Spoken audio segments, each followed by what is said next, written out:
Hey there guys, welcome back. Today we'll start with range. We have a class in Python that is range. Range, as the name indicates, represents a range of numbers. Range is created by using a function range. It takes up to 3 parameters: start, stop and step. In this, start and step parameters are optional. Range returns the sequence of numbers, that is integer numbers, depending upon the provided arguments. The sequence starts from the start parameter, it ends on the stop parameter -1, and step determines the increment between each integer in the sequence. Start and step are optional, hence the default value of start parameter is 0 and that of step is 1. So if we don't specify start and step parameter, the sequence will start from 0 and the value of integers will increase by 1. Let's see with the help of example. In Python, we'll make a new folder, 14 range, and a new file, a.py. We'll first call range function, so range, and let's pass one parameter, that is stop. So let's say it is 3, and as this returns a sequence of numbers, so we can hold it in a variable, let's say x, and print x and print type of x also. So let's see what is the type of x and what x is. Running a.py,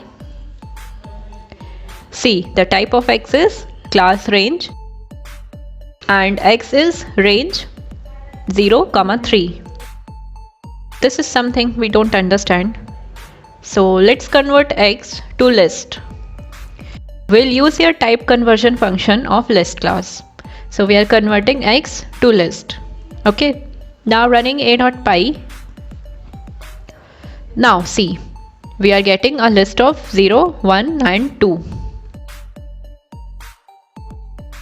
So here range returns us a value from 0 up to 3 minus 1.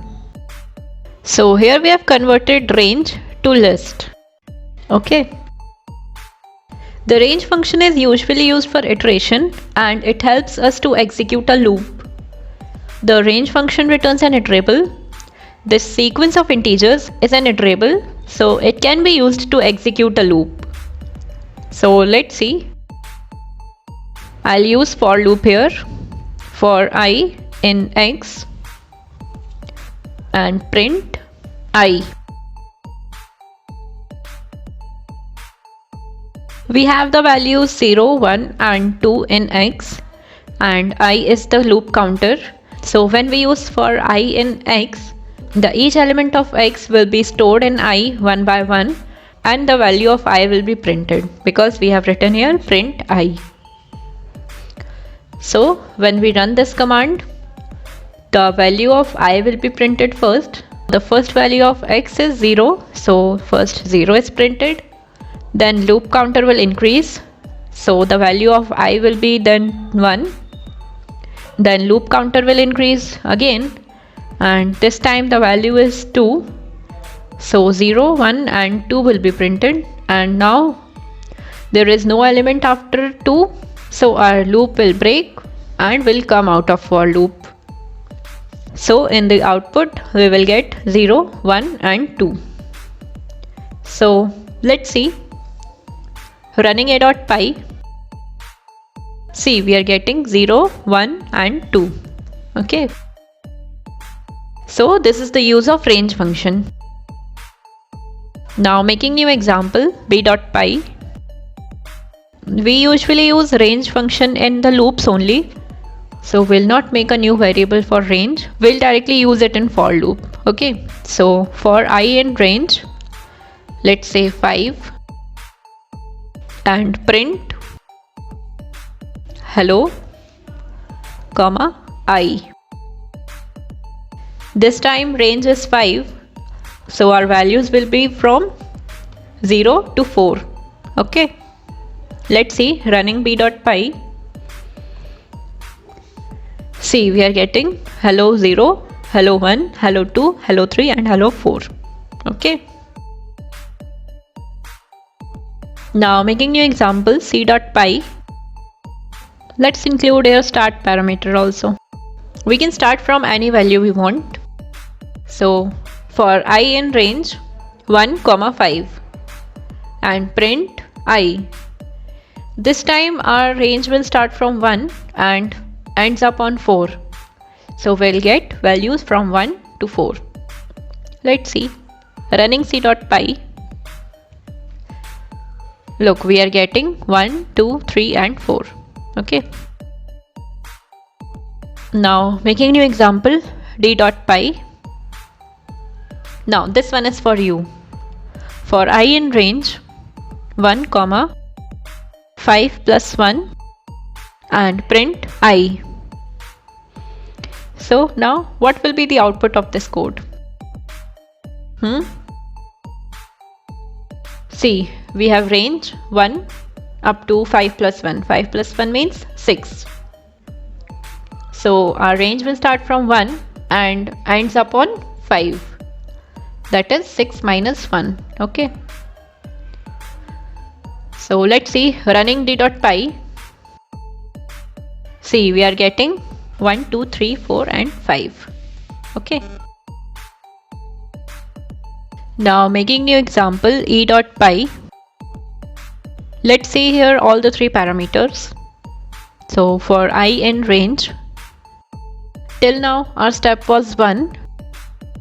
Now let's take the step 2. Range 1, 10, 2 and print I. Here we have range from 1 to 10.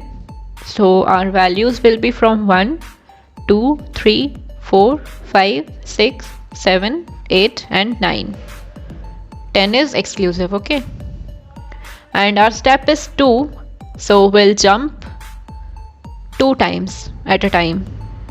So we'll jump from 1 to 2. This is one step, and from 2 to 3.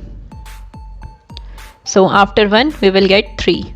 Okay, we are taking 2 steps at a time, and after 3 we'll jump to 4 and then 5. So after 3 we will get 5 and so on. After 5 we will jump on 6 and then 7. So after 5 we will get 7, and after 7 we'll jump on 8 and then 9. So after 7 we'll get 9. So see here we are jumping 2 steps at a time. Okay. So our output will be 1, 3, 5, 7 and 9. So let's see running e.py. See, we are getting 1, 3, 5, 7 and 9. Okay, because here our step is 2, right? We can also specify a negative index. Let's see how. Making new example f.py. For I in range, if we have negative step, then our sequence will be in reverse order. So here our start value should be greater than the stop value. So for I in range, start value is 5 and stop value is 2, and the step is -1 and print I. So here our values are 5, 4, 3 and 2, but stop value is exclusive, so we won't include that. So we'll get 5, 4 and 3. Okay, let's see running f.py. See, we are getting 5, 4 and 3. Okay. Now here are some range problems for you. You have to predict the output of these codes. Okay. So first is for I in range 0, 10, 2 and print I. Second is for I in range 5, -2, -1 and print I. You all have to predict the output. Okay. For I in range 3 comma 1 print I, and for I in range 0 comma 3 comma print I. Notice here step is not given, only comma is written, okay? And here start value is not given. Next is for I in range 2 comma 1. Here stop value is not given. Print I. For I in range 0 comma print I. For I in range comma 0 print I. Next is for I in range 2 plus 3 print I, and for I in range 2.32 and print I. For I in range minus 5 comma 2 comma 1 and print I. So these are some simple tasks for you. Some of them might give error, so you have to tell where the error occurs. You can find the output in the description section. So that's it for range. In the next video, we'll start with print function. So see you there. Bye bye.